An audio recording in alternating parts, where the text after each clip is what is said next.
So, today is the 5th day, right? 5th day of the seminar. So in last 4 days, we discussed 4 very important verses from Srimad Bhagavatam. So how many of you memorized those verses?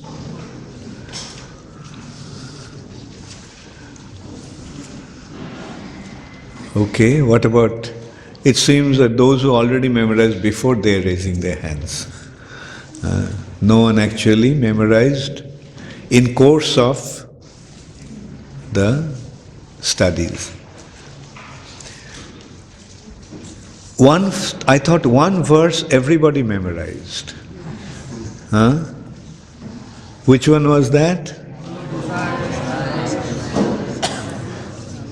So how many of you memorized that one? Okay, at least something. And so, did you learn the technique? Did you apply the technique? Or only because I grounded you and that's why you have memorized it? Okay. So how many of you are going to memorize these verses? But when?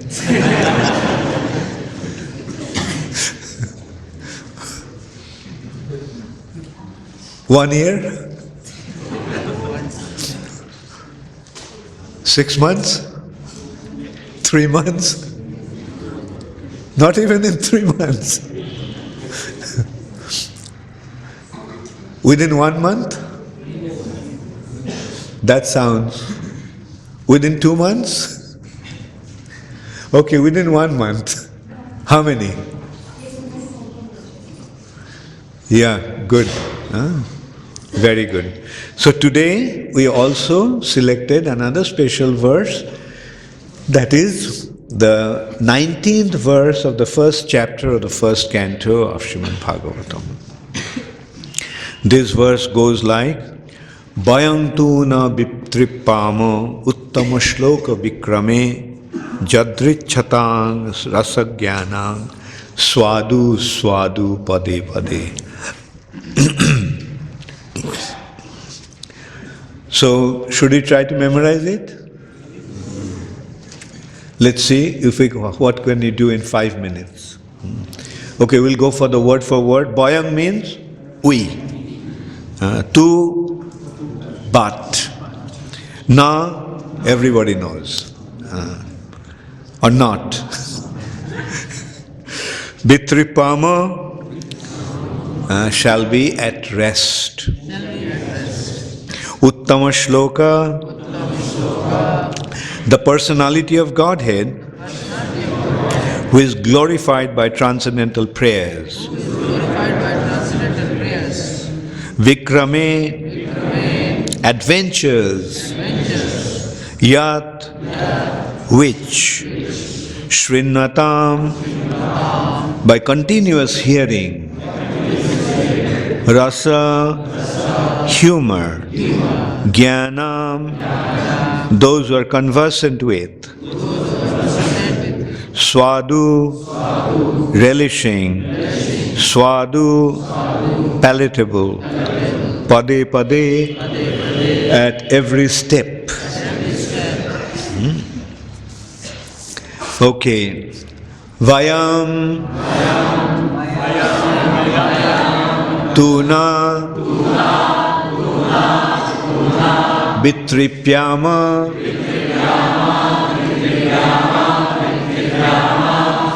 uttama shloka, vikrame, vayantuna vitripyama,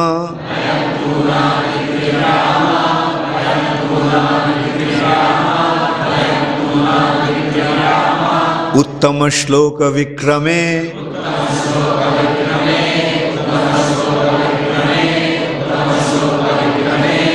okay, Bhayantuna vitripama uttama shloka vikrame.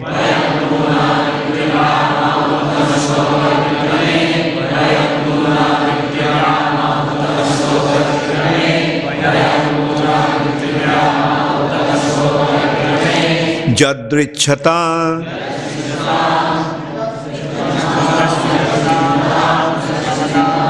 Rasagyanam Jadrichatang Rasagyanam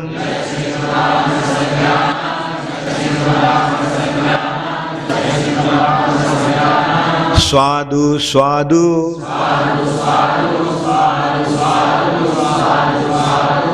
Pade Pade Swadu Swadu Pade Pade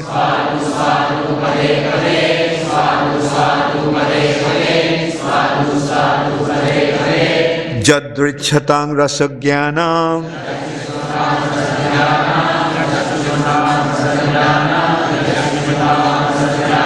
Swadu Swadu Pade Pade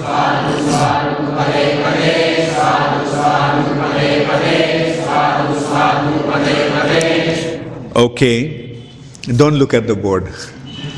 Look there, that side. So what's the first line of the first word of... Okay, how many of you got? Raise your hands. Okay. Very good. Next line, first word.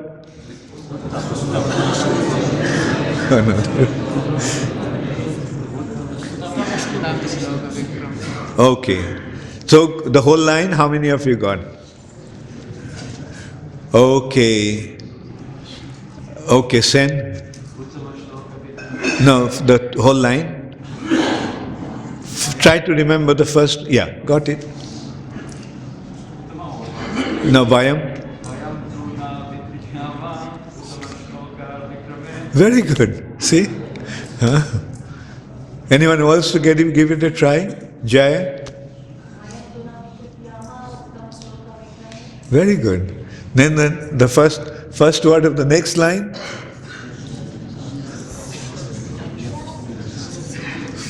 Who remembers? Okay, Mukunda Priya? Mukunda Hari, I'm sorry. Very good. Say it now, say it properly.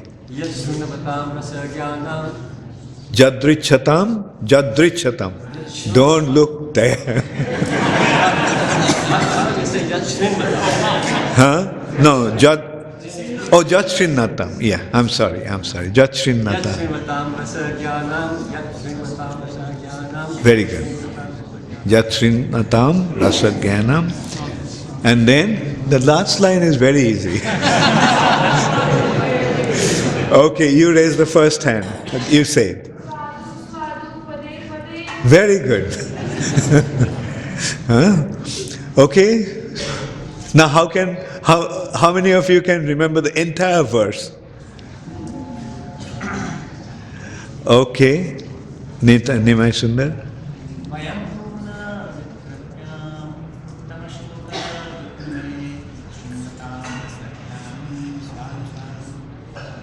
Very good.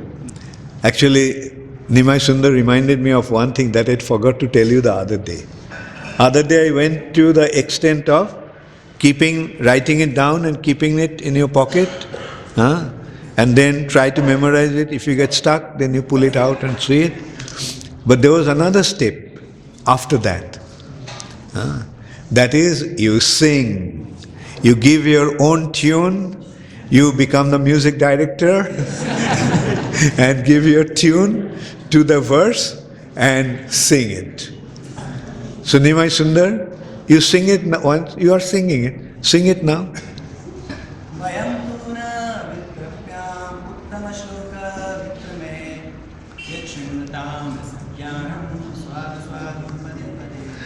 Okay, very good. Okay, Aishwarya is a singer. Now let's see Aishwarya singing it.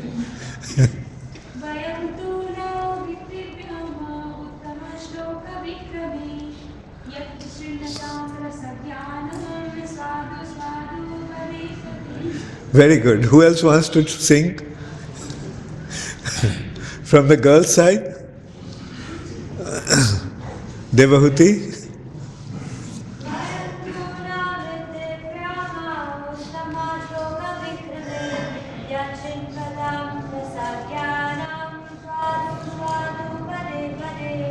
Very good.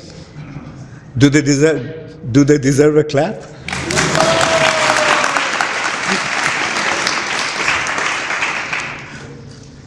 See, it took 8 minutes. We not only memorized the verse, we sang it and clapped. So at least one verse we almost memorized, isn't it? Okay, now let's go to the translation. We never tire of hearing the transcendental pastimes of the personality of Godhead, who is glorified by hymns and prayers. Those who have developed a taste for transcendental relationships with Him relish hearing of His pastimes at every moment. So, do you remember? Like, we are actually selecting the verse in order to understand different aspects. The first verse made us understand what is Srimad Bhagavatam. Second verse made us understand the qualification of a reader of Srimad Bhagavatam. Third verse, the qualification of a speaker of Srimad Bhagavatam. Fourth verse was the need of this verse, or the condition of the living entities in the age of Kali. Right? Prayanal paisa sabhya kalavashmin yuge jana manda sumanda mutayo manda bhagga hi upadruta. And which one did we memorize yesterday? Which one did we discuss yesterday? Yes. What is the power of the holy name? Apanna sangsriting ghoram jannama vivasha grinan. Even if one unconsciously chants the name of the Lord, tato saddu vimuccheta, immediately, sadhya, immediately one becomes free from one's contaminated state of existence, and even fear personified is afraid of the holy name of the Lord. So the potency and the special quality of the holy name. And this is how one should relish this holy name, or the glorification of the Supreme Personality of Godhead. Today's verse is describing that. So listen carefully. We, who is this we? The sages of Naimisharanya. We, Bhayang means we. We never tire of hearing the transcendental pastimes of the Supreme Personality of Godhead, who is glorified. How is the Lord glorified? By select hymns and prayers. Therefore, he is called Uttama Shloka. Shloka means verse, Sanskrit verse. So the Lord is glorified by these select verses, which are actually His transcendental glorification, hymns or prayers. Those who have developed a taste for transcendental relationships with Him relish hearing of His pastimes at every moment. So, how do we recognize our situation? Sometimes devotees ask me, how do I recognize that we are making advancement spiritually? The way to recognize our advancement spiritually is by the amount of intensity, amount of attachment we developed in hearing the glory of the Supreme Personality of Godhead.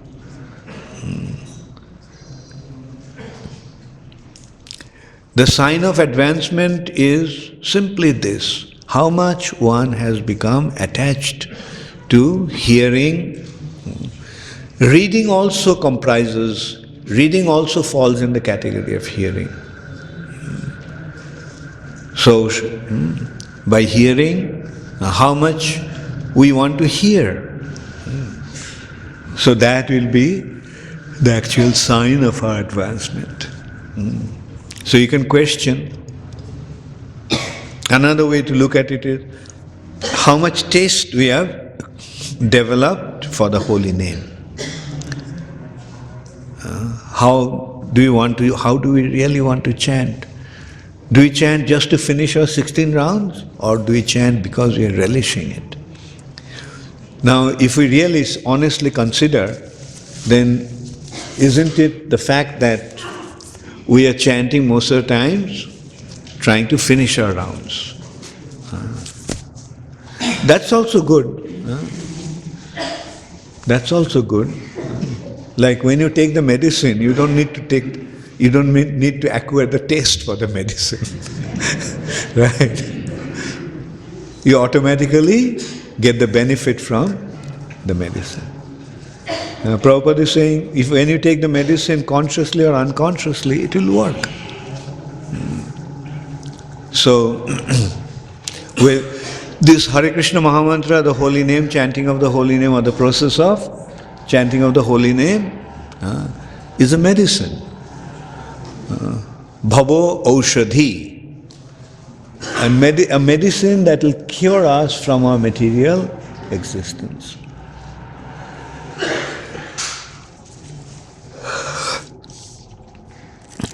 So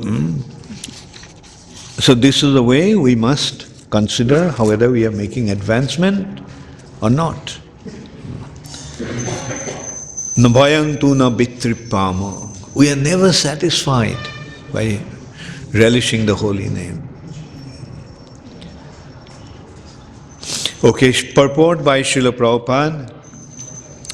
There is a great difference between mundane stories, fiction or history, and the transcendental pastimes of the Lord. This point we had been discussing. At least we did that during the first few days, that the anecdotes from Srimad Bhagavatam, they are not fictitious stories. They are factual happenings. The histories of the whole universe contain references to the pastimes of the incarnations of the Lord. The Ramayana, the Mahabharata and the Puranas are histories of bygone ages recorded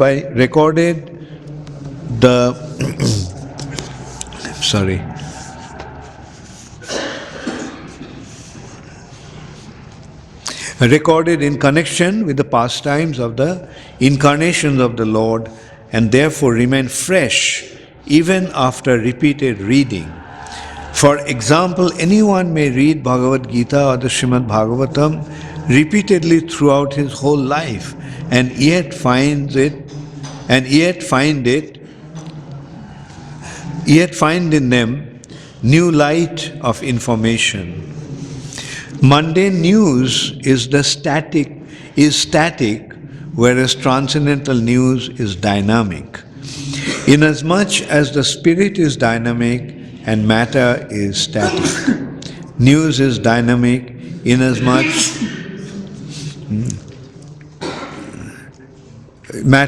those who have developed a taste for understanding the transcendental subject matter are never tired of hearing such narrations.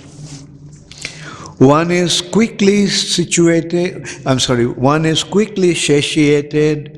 by mundane activities, but no one is satiated by transcendental or devotional activities. Uttama Shloka indicates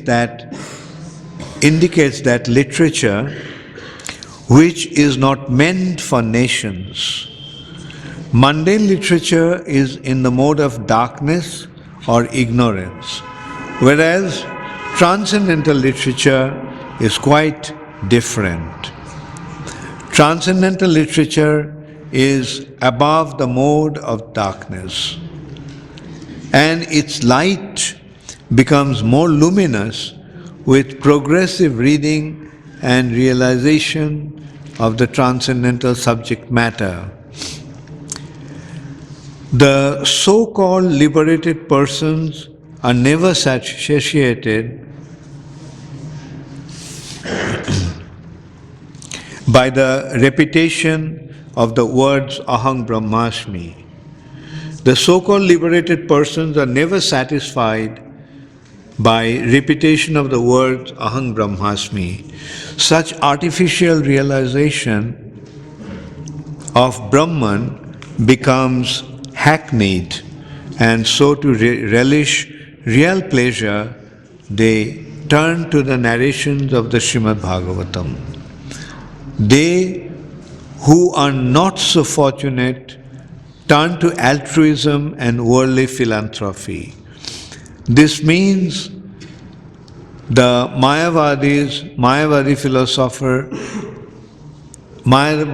philosophy is mundane, whereas the philosophy of Bhagavad Gita and Srimad Bhagavatam is transcendental. I was having some difficulty reading today, some difficulty seeing properly. So, Prabhupada is making this point very clear that one must chant the holy name or sing the glory of the Supreme Personality of Godhead, because that gives us real pleasure. And first of all, Srila Prabhupada pointed out that Srimad Bhagavatam is not just some mere stories, some fiction. It is, what's the difference between a story and history?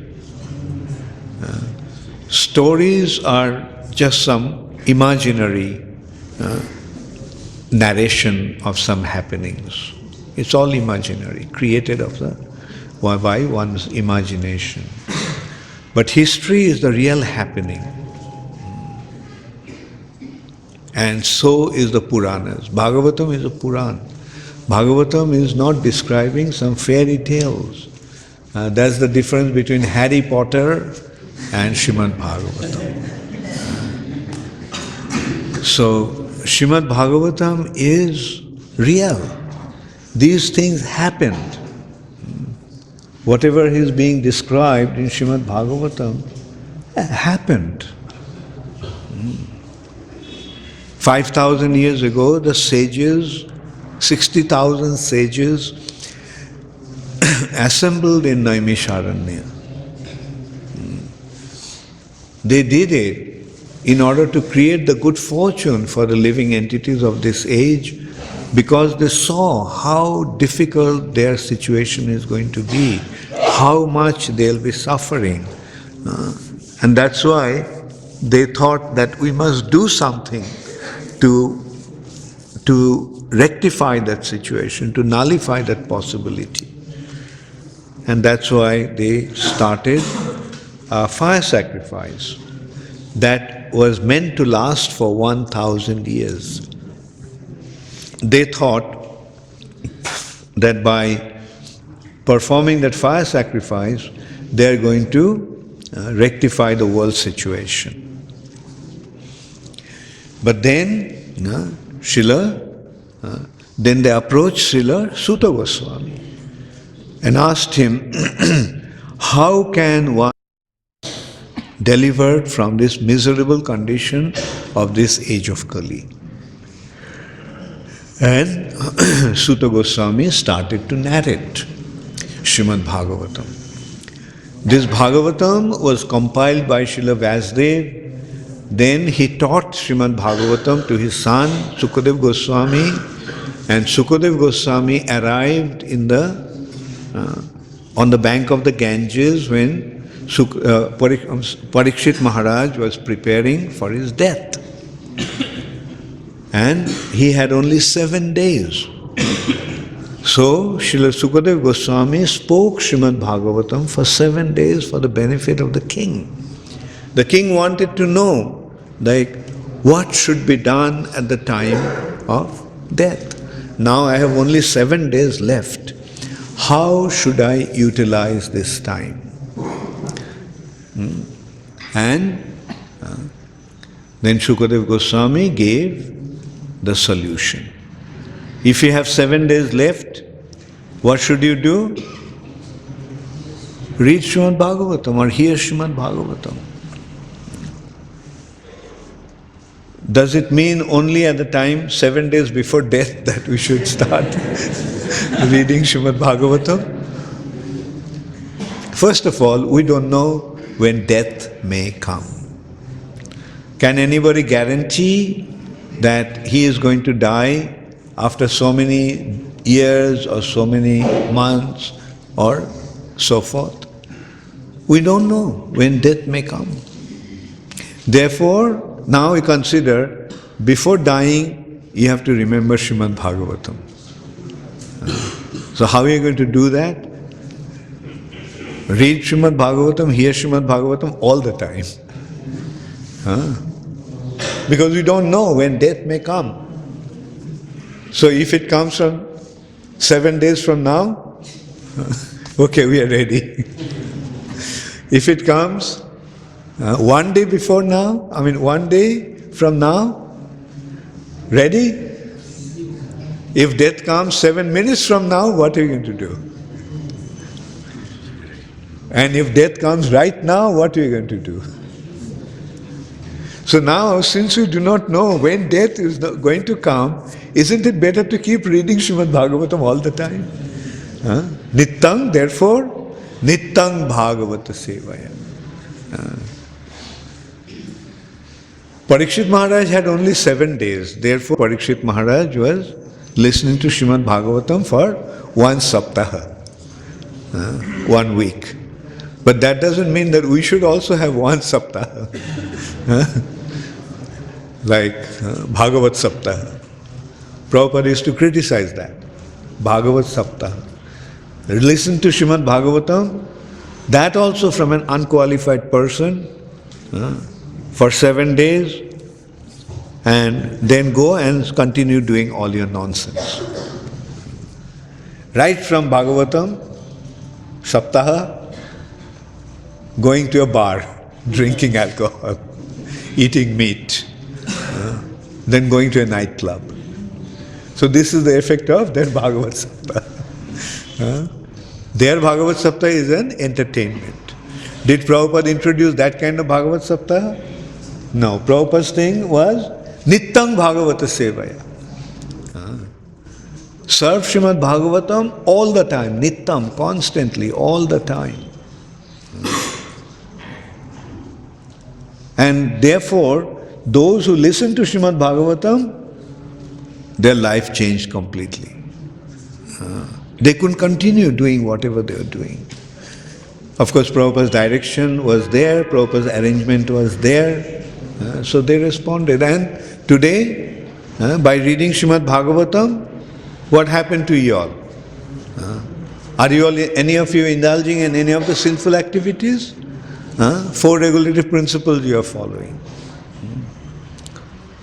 Before reading Srimad Bhagavatam, before hearing Prabhupada's Bhagavatam, did you follow the 4 regulative principles?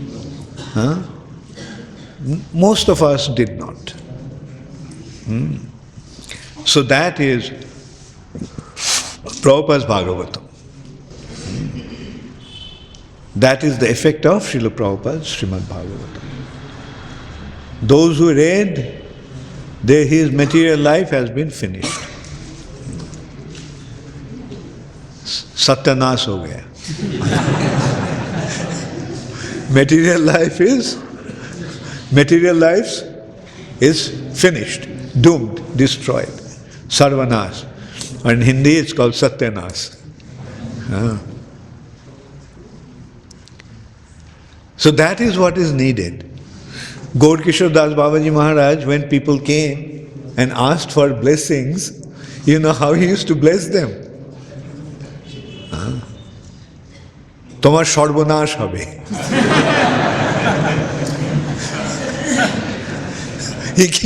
Poor guy came for blessings. And he is blessing, your everything will be destroyed. Yeah, it is the greatest blessing. Why? Because sooner the material attachments, all the material connections, all the material entanglement is destroyed, is better for us. It may be a little painful, but in the long run, it is beneficial. Just like taking the medicine is a little painful. Medicine may not be that painful, but an operation is painful. It's painful, but after the operation, how do you feel? Or an injection, it hurts initially, but then you feel its effect. So, anyway, Krishna consciousness is not operating you in that way. Krishna consciousness is operating in a different way. In Krishna consciousness, the nice thing is, you enjoy here and you enjoy there. That is the advantage of becoming a servant of a big man. Isn't it? When you take the service of a big man, do you suffer? No, because you are serving him, you enjoy with him. Big man lives in a big palace, as your servant, you also live in a big palace. Rich man eats nice food stuff, you also get this nice food stuff. And then at the end of the month, you get a fat salary. So already you have been living with him, enjoying with him, and then at the end of the day, you are getting rewarded. So that is the advantage of being a servant of a big man. And that's why doesn't everybody want to become a servant of a big man? When you want to take up a job, or which means becoming a servant, whose servant you want to become? Do you want to have an employment in a company that is bankrupt? That means, do you want to take service of a poor man? Or you want to take the service or job of a big man? Then why now, when you have the option to take up the job of the biggest man's, what will you do? When there is a job opportunity to become the servant of the biggest personality. How many of you will go for that? And who is that biggest man? I couldn't hear you.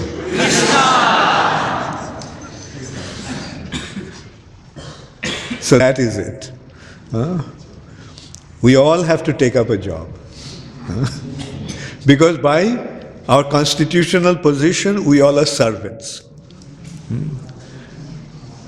We are always serving somebody or the other. Like Prabhupada very graphically pointed out, that most of the people are looking for a job. They're saying, can I get your service, please? Can I become your servant? There is employment exchange to give your service, help you to become a servant. Okay, those who are running businesses, they may think that, well, they are not nobody's servant, but they are the servants of the customers. If you don't serve your customers, your business will collapse. Then you may think that I am the Lord of my house, I am nobody's servant, but actually you are your wife's servant. You are your children's servant. You are catering to all their needs, right? Wife loves shopping, and you have to serve her by providing her with the money. If you don't, you are in trouble. So then the wife thinks, well, I have got my husband under control. But she is also serving her husband. Mother may think that I am not serving anybody, but the mother is serving her children. So this way we all are serving all the time somebody or other.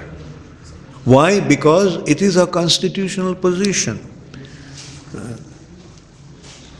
Like somebody, actually a big businessman, he's running a big operation. He may think that he is the boss, but in reality, what's it? He's serving all his customers and he is serving all his employees. At the end, he has to think, at the end of the month, I have to give them the salary. But in reality, we are actually the servant of one person. And who is that person? That person is the Supreme Personality of Godhead. And when we become His servant, then that is the real employment. That is the rightest engagement. So those who are really intelligent, I can say that because this is the assembly of all intelligent people. Those who are really intelligent, they surrender to Krishna. Jai John Krishna bhaje she bado chotur. One who serves Krishna, he is extremely smart.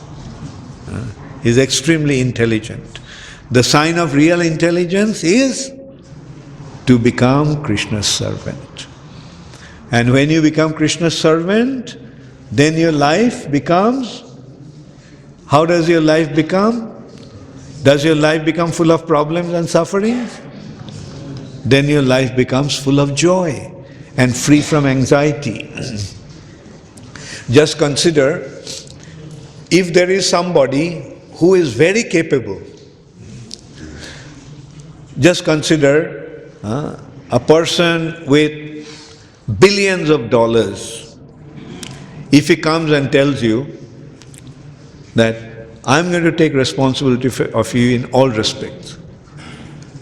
From now on, you don't have to worry about anything. Whatever you want, I'll give you. How will you feel?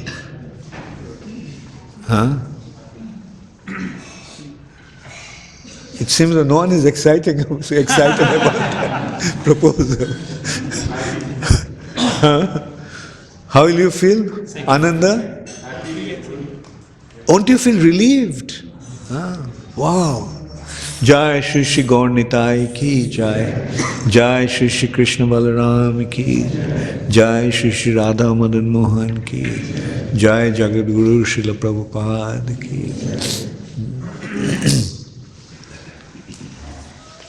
At least I'll feel very, very comfortable. If somebody comes and tells me, Maharaj, from now on you don't have to worry about anything. I'll take care of you in all respects. I got a proposal like that from Hemanga this morning.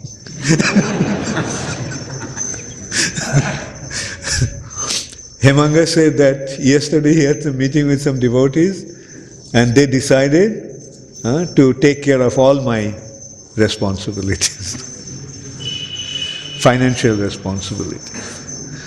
Isn't it? Or am I exaggerating, Hemanga? Or I am putting you on the spot. No, anyway, he didn't mean that. He told that they are actually considering how to free me from certain responsibilities. Like this temple has a lot of expenses, and we don't have much of an income here. It's a small city, not many wealthy people coming forward to help. And some of these devotees, they're always very concerned, because I have to make arrangements. I don't know how you all are familiar with the way ISKCON temples run. In India, most of the ISKCON temples run, actually all over, ISKCON temples generally run on donations. Because it's a charitable organization, it's a temple. And in India, one way of collecting funds is life membership making. And here on principle, we don't make life members. Not that we don't make life members, we won't be able to make any life members. So better to take a proactive step. And also, I don't like to make life members because taking money from them and not really taking care of them properly is not proper. So, this temple has a lot of financial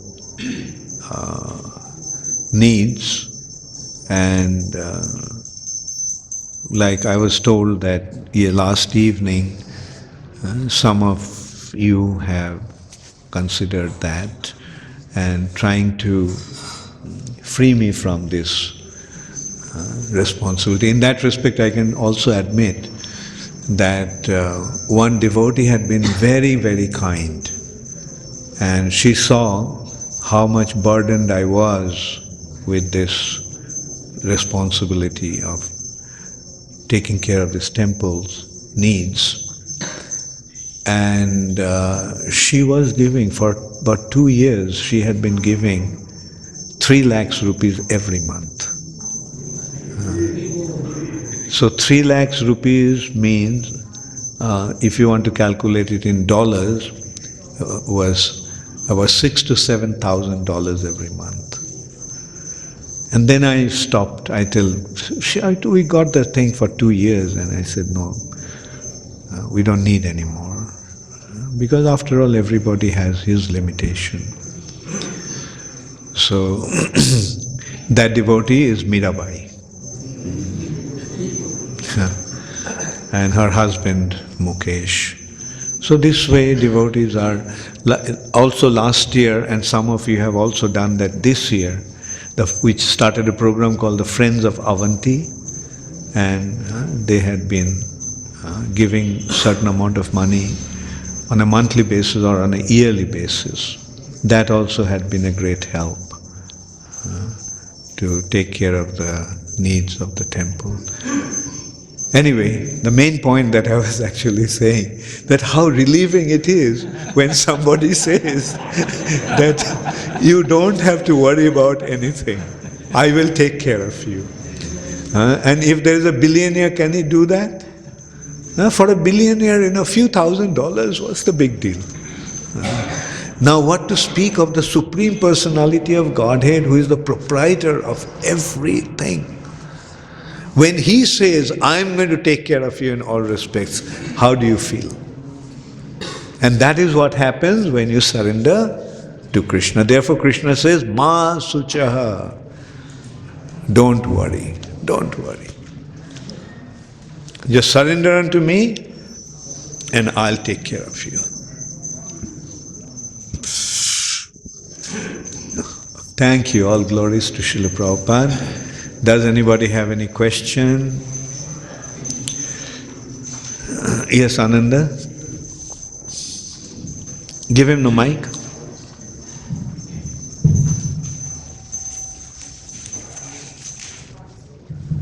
Hare Krishna Maharaj, thank you for a wonderful class. You just mentioned that when one becomes a devotee, all the needs are taken care of.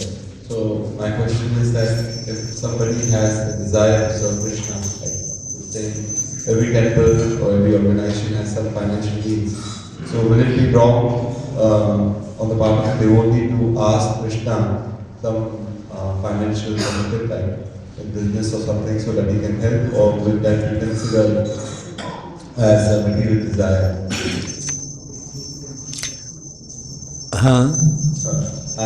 Okay, I got the point. Well, you see, it depends at what stage one is. Like just consider, one is a child. When one is in his childhood, then he asks his father, Daddy, Daddy, give me this. Then when he grows up, then he feels that what's the point in asking from a father? He's already taking care of me always. Right? So he stops asking the father. But then when he grows up even more, then he feels that not only that I should not take anything from my father or ask anything from my father, but I should help my father. Isn't it? So this is how devotee also, in different stages of maturity, behaves in different way. When we are in the initial stage, neophyte stage, we want to serve Krishna. We want to ask from Krishna. Then we grow up a little and we decide, Krishna is taking care of me in all respects, why should I? But at a more advanced stage, he or she feels, that now I have to take care of Krishna. So it's a matter of maturity. So if you're a child, ask from Krishna. But then when you grow up, then na dhanam, na janam, na sundarim. But when you're a child, dhanam dehi, janam dehi. Then you can ask, and that's all right. Just as the father doesn't mind when the little child asks. But the father also knows that when the child will grow up, then he won't ask anymore. So there are quite a few questions from the internet.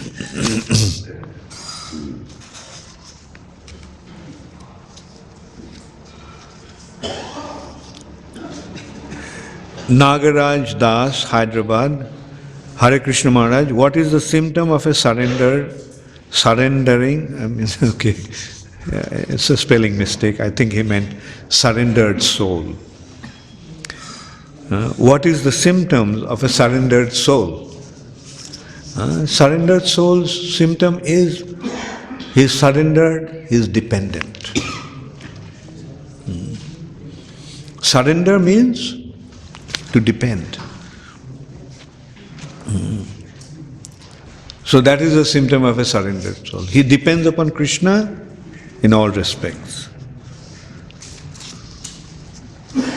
Mehek, Indore, Hare Krishna Maharaj, Dandavat Pranam, all glories to Srila Prabhupada. Please dispel my ignorance. I have a question that is, what it really means that a devotee should be serious. As we know, everybody had different nature.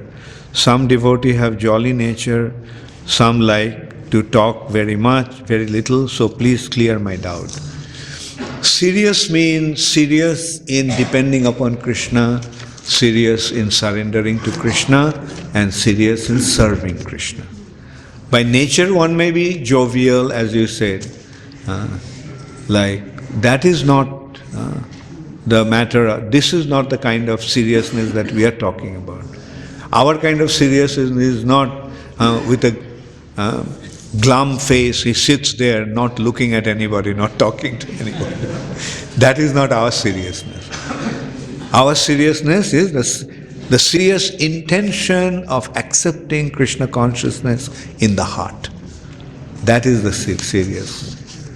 And he may be extremely jovial. Like in Krishna's pastimes we see, Krishna's friend, Madhumangal, he's extremely jovial. He makes everyone laugh. But he is one of the associates of Krishna. Hare Krishna Maharaj, it is so disheartening to hear Hindu people referring to our Vedic literature as mythology. Rohini Nandan, New Orleans. Yes. So that is their ignorance, what can be done. Now there is Madhumangal.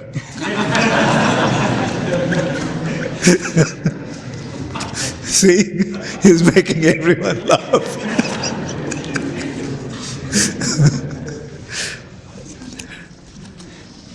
Madhumangal is from New Zealand. Srila Guru Maharaj, please accept my Dandavat Pranam at your lotus feet. All glories to Srila Prabhupada. Please kindly explain that how can one do quality chanting of the holy name? The fact that there are lots of obstacles in this material world which causes disturbance to our minds. Thank you. Okay, so Madhumangal, maybe you can tell us how can one become one? How can one do quality chanting? Tell me, what's your idea?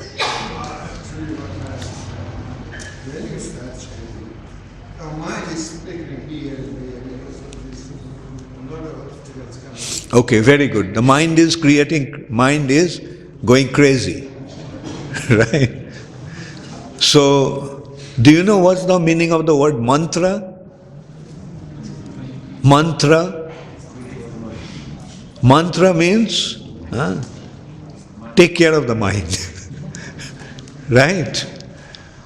So, mantra is the thing that will take care of the mind. So why worry? Keep taking the medicine and it will work. Okay? Now the way to how to take the medicine, that's the question also. You see, the way to take the medicine or the way to chant the mantra is to hear. When you are chanting, what should you do? If I ask you, when you are chanting, what should you do? Think of Krishna's pastimes? Yes or no? No.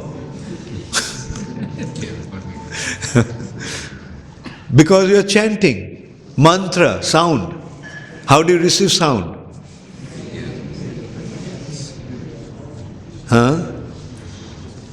It's a sound. Sound is received by hearing, isn't it? Can you catch the sound by hand? Huh? Right. So, attentive chanting, as you said, quality chanting, means chanting when you are hearing. Okay? So just hear. And if the mind goes somewhere, bring the mind back and say, here, here, here. Okay?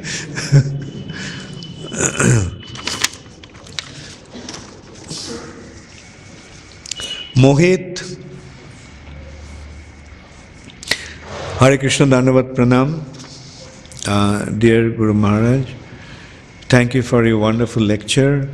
Srila Prabhupada writes in purport that transcendental literature is our mode of darkness, and its light becomes more luminous with progressive reading. Guru Maharaj, my question is, one, what should be the proper approach as a beginner to study Srila Prabhupada's books from the basic? Prabhupada gave the syllabus, you can say, the curriculum. Like you start off with Bhagavad Gita. The serious study should be with Bhagavad Gita, then Srimad Bhagavatam, then Chaitanya Charitamrita. All right? And these are the, serious studies. But other books also you can read, Prabhupada's books especially, other books also, smaller books also you can read. This one is Vinodini Radhika. Hare Krishna Guru Maharaj, please accept my humble obeisances. All glories to Srila Prabhupada, all glories to you. My question is that, as you said, we should try to completely surrender to Krishna. I sometimes think of doing that, but then I think that what if I completely surrender and Krishna thinks of testing me, then I will be in trouble.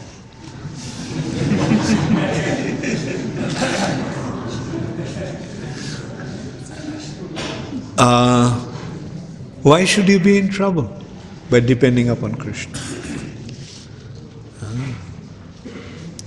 Do you think Krishna will put you through some test that you may not pass? Is that the fear? No. Krishna knows what is your level. And accordingly he will put you through the test. He'll put you through the test. Because the tests are like ladders. You pass the test, you promoted, get promotion. So Krishna actually puts his devotees also through tests. Do you think Krishna will put anybody or anyone through the test that he put Haridas Thakur into? Then no one will become a devotee. Right? But a person in the level of Haridas Thakur, you see, Krishna doesn't put devotees into tests. Krishna uses devotees as examples. That look, this is what my devotee is like.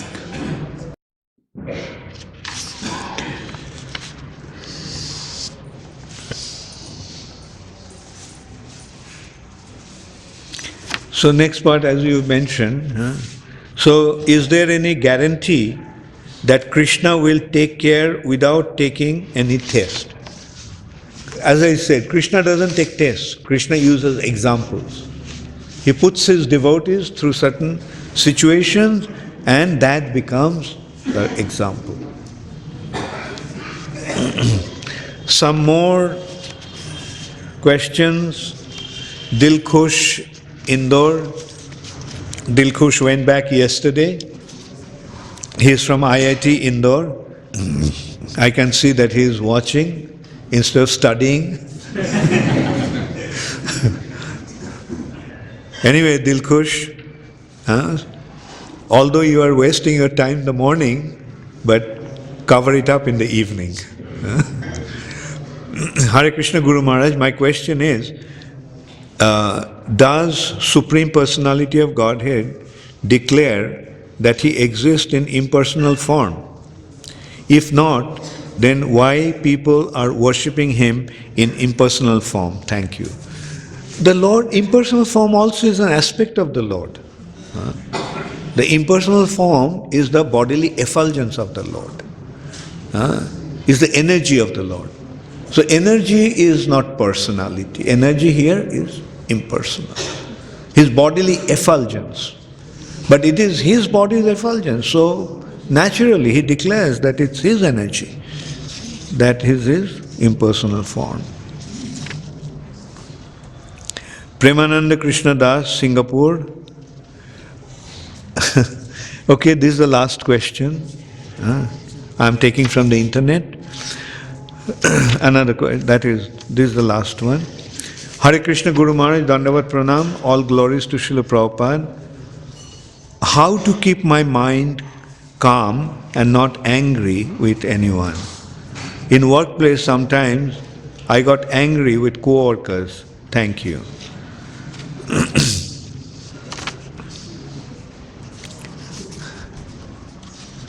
That reminds me of one incident with Srila Prabhupada. It's a very funny incident. So the question is how to keep oneself calm and not get angry. It was in Amsterdam. There are quite a few devotees from Holland here. So they know what a crazy place Amsterdam is. And those days, Amsterdam was the place for the hippies. Because in Amsterdam, hashish and marijuana was legal. So the hippies were coming to Amsterdam to have a heyday on hashish. Anyway, lots of crazy people used to be there. And also, our devotees set up a temple there. So Prabhupada came to give initiation one day. And Prabhupada came there, and one day he was giving initiation, and everything was so disorganized. Prabhupada was getting angry and angry. Then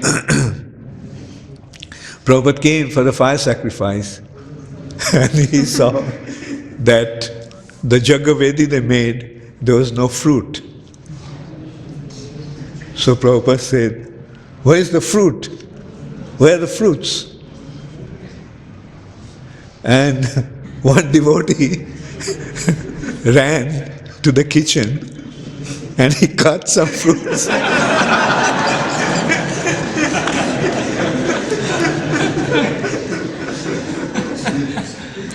And brought it to Srila Prabhupada. So Prabhupada got even more angry.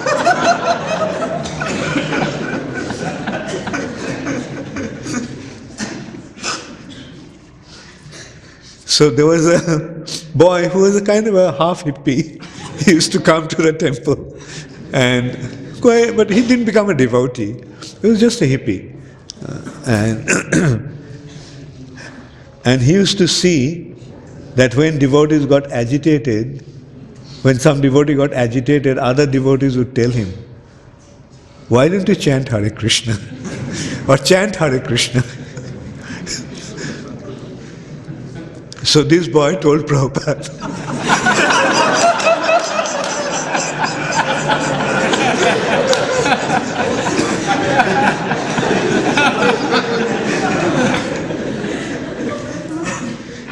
and Prabhupada picked up his bead bag.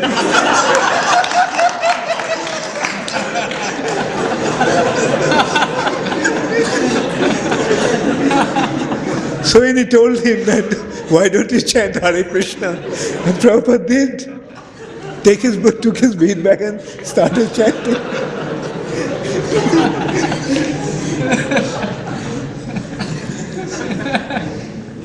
So anyway, the point is, the way to control your anger, the way to remain calm, just chant Hare Krishna. When you become agitated, just take your bead bag and that's what Prabhupada did. I mean, that shows how humble Srila Prabhupada is, how humble Srila Prabhupada was. Even when a hippie said something, Prabhupada took it seriously.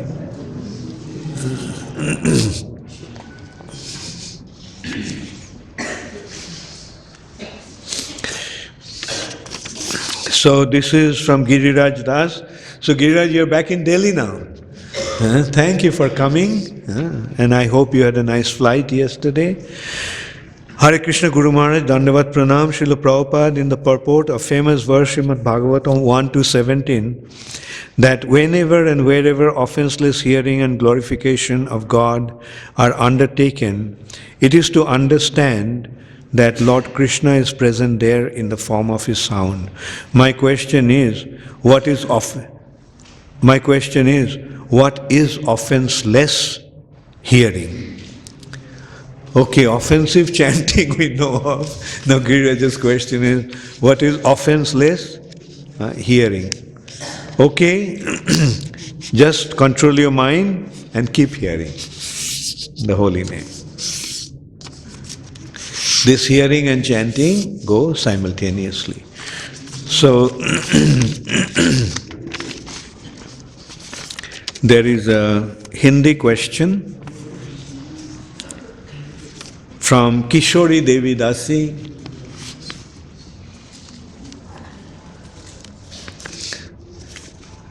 आदरणीय गुरु महाराज जी, दंडवत प्रणाम, हरे कृष्णा।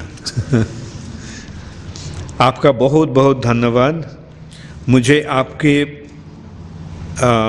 प्रति, श्रील प्रभुपाद की प्रति बहुत अच्छी भाव आ रही थी।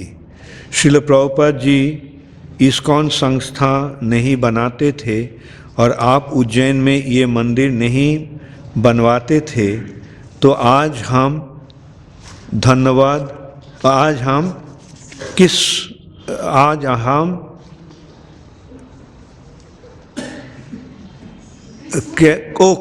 क्रिसमस की हाँ, क्रिसमस की छुट्टियों, दैट क्रिसमस की छुट्टियों में कहीं और होते। हम बहुत ही भाग्यशाली हैं। हमें क्रिसमस दिन के छुट्टियों में इतने सारे भक्तों के साथ में आपके मुंह से श्रीमद् भागवत सुनने मिल रहा है, और साथ ही साथ हमें और हमारे बच्चों के वैष्णव सेवा करने मिल रहा है।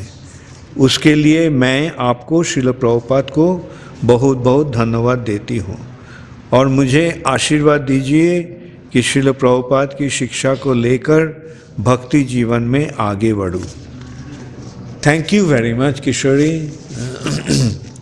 And it's very nice that you all.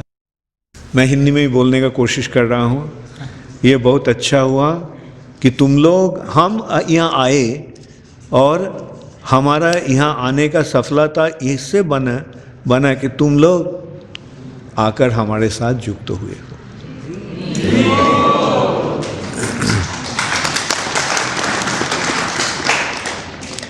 सब तुम्हारे बच्ची को कितना प्रशंसा कर रही है, सारे बच्ची जो सर्व कर रहे हैं। How do you like the girls, little girls and boys serving? और ये भी तुम्हारा ट्रेनिंग है।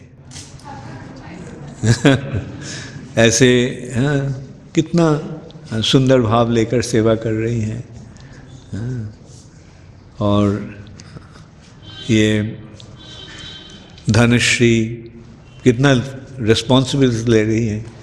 मैं पूछ रहा था, मैं देख नहीं था उसको, otherwise she is all, their children are always there in the kirtan, but now they are so serious, they don't even come to the kirtan. Why? They are preparing for the dinner. And their Subhadra कितने साल की है? Subhadra is 9, or and her elder daughter is 13 years old.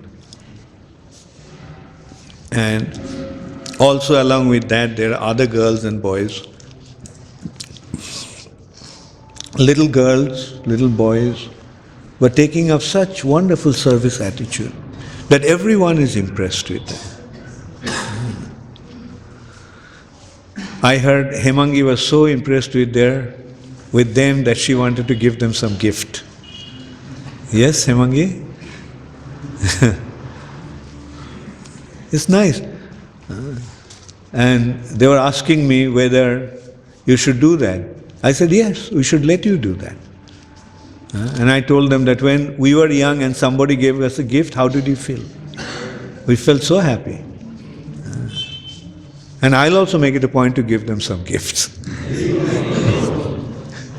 And maybe I should take them to South Africa. Thank you very much. All glories to Srila Prabhupada. Gaur Premanande Hare.